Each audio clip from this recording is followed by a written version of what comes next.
જય શ્રી કૃષ્ણ. પ્રિય સમસ્ત ચોવટિયા ગમઢા પરિવારના વડીલો, યુવાનો અને ભાઈઓ, સમયની સાથે આગળ વધવું એ વિકાસની નિશાની છે. આજે ટેકનોલોજીના યુગમાં સમગ્ર વિશ્વ ડિજિટલ બની રહ્યું છે, ત્યારે આપણો ચોવટિયા ગમઢા પરિવાર પણ એક નવી દિશામાં આગળ વધી રહ્યો છે. આપણા પરિવારના દરેક સભ્યો એકબીજા સાથે જોડાયેલા રહે, સમાજના કાર્યક્રમની માહિતી સરળતાથી મળી રહે, રોજગાર, વ્યવસાય, જરૂરી સંપર્કની માહિતી એક જ જગ્યાએ થાય, તેમજ આવનારી પેઢી માટે પરિવારની માહિતી સુરક્ષિત રહે, તેવા શુભ હેતુથી સમસ્ત ચોવટિયા ગમઢા પરિવારની એપ્લિકેશન બનાવવામાં આવી છે.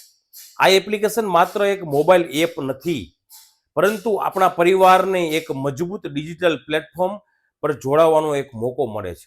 આ એપ્લિકેશન કેવી રીતના યુઝ કરવી, તેનો શું ઉપયોગ છે, કઈ રીતના કરવી, તે આપણે આગળ જોઈશું.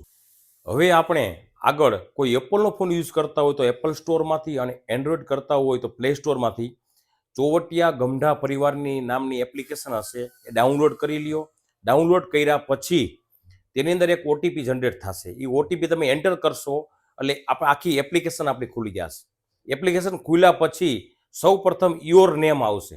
યોર નેમની અંદર તમારું નામ, તમારું ફાધરનું નામ, તમારી જન્મ તારીખ, એ ડિટેલ ભરજો. પછી નવા મેમ્બરનું એડ કરવાનું આવશે. એટલે તમારા પરિવારના બીજા કોઈ સભ્ય હોય, તમારા બાળકો હોય, તમારા માતા પિતા હોય, એ બધાના નામ તમારે પહેલાં એડ કરી દેવાના છે. અને પછી બિઝનેસ ડિટેલ આવશે. બિઝનેસ ડિટેલની અંદર તમે શું બિઝનેસ કરો છો હાલની અંદર, આખી ડિટેલ તમારી એડ્રેસ સાથે તમારે ભરવાની છે ડિટેલ. અને કોઈ બે બિઝનેસ કરતા હોય તો ન્યૂ એડ કરીને પાછો બિઝનેસ તમે એડ કરી શકો છો. આ યોર પ્રોફાઇલની અંદર આ રીતના તમારે બધી ડિટેલ ભરવાની છે. પછી બાજુમાં બીજું ઓપ્શન આવશે વિલેજનું, કે કોઈ પણ ગામની અંદર તમારે સર્ચ કરવું હોય, કામ હોય, તમને ખબર હોય કે આ ભાઈ નિકાવાના છે, તો તમારે નિકાવાની તમે એ ગામ વિલેજની અંદર જાશો, નિકાવા ખોલશો ને, નિકાવાના કેટલા સભ્યો છે એ આખી ડિટેલ તમને મળી જશે. અને પછી છે ત્રીજા નંબરનું સર્ચ. તમે સર્ચ કરશો, કોઈ પણ વ્યક્તિનું નામ તમારે ગોતવું હોય એમાં, કે કોઈ કૌશિકભાઈ ચોવટિયા નામ ગોતવું છે, તો તમે સર્ચ કરશો એટલે સીધું જ આખી ડિટેલ એમાં મળી જશે તમને. કેટલા સભ્યો છે, શું બિઝનેસ કરે છે, બધી માહિતીમાં મળી જશે. પછી આવશે તમારે ગેલેરી, એટલે કોઈ પણ આપણા પરિવારની ઇવેન્ટ થઈ હોય તેમાં ફોટા બધા મૂકેલા હશે, તમે ફોટા વ્યવસ્થિત ડાઉનલોડ પણ કરી શકશો. અને પછીનું ઓપ્શન છે ઇમરજન્સી કોન્ટેક્ટ. એટલે ઇમરજન્સી કોન્ટેક્ટ એડ કરવામાં આવશે. દરેક ગામની અંદર એક વ્યક્તિ, બબે વ્યક્તિના નંબર હશે. એમાં કોઈ ગામનો વ્યક્તિનું ખાસ કામ પડ્યું ગમે ત્યારે, તો ઇમરજન્સી કોન્ટેક્ટમાં જાશો ને ખબર પડી જશે કે નિકાવાના આ છે, ખીજડીયાના વ્યક્તિ આ છે, પાંભર ઈટણાના વ્યક્તિ આ છે, ખારચિયાના વ્યક્તિ આ છે, તેનો તમે કોન્ટેક્ટ કરી શકો છો. પછી ઇવેન્ટનું ઓપ્શન આવશે.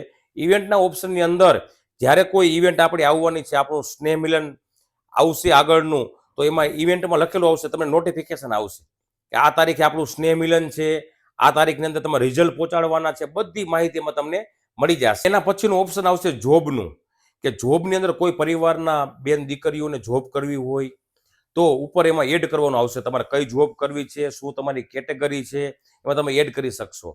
જેના કારણે કોઈ પરિવારના સભ્યોને જરૂરિયાત છે કે મારે આ જોબ કરવી છે, જોબના મારે વ્યક્તિની જરૂર છે, માણસોની જરૂરિયાત છે, કે લેડીઝ સ્ટાફની જરૂરિયાત, તો એમાં જોશે ને ખબર પડી આ પરિવારના આ વ્યક્તિને જોબની જરૂરિયાત છે, તો તેમાં તેને હેલ્પ કરી શકશે.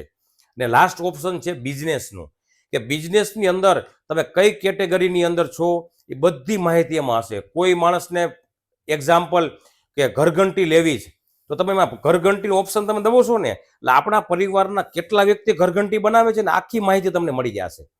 કોઈ સીએનસીનું કામ કરતા હોય, કોઈ વોશિંગ મશીન રિપેરિંગનું કામ કરતા હોય, કોઈ અલગ અલગ બિઝનેસ બધા કરતા હોય, તમે એ કેટેગરી તમે ટચ કરશો ને એટલે એ કેટેગરીના બધા મેમ્બર, આખા પરિવારના બધા મેમ્બર એ કેટેગરીમાં આવી જશે. આ એપ્લિકેશન આટલો યુઝ કરે છે. બધા પરિવારને નમ્ર વિનંતી છે કે એપ્લિકેશન ડાઉનલોડ કરો અને પૂરી સંપૂર્ણ માહિતી ભરો, જેથી કરી પરિવાર એકબીજા સાથે સંકળાયેલા રહે. કોઈ એવી હેલ્પ હોય તો આપણે એકબીજાને જરૂરિયાત હોય તો આપણે હેલ્પ પણ કરી શકીએ. ધન્યવાદ.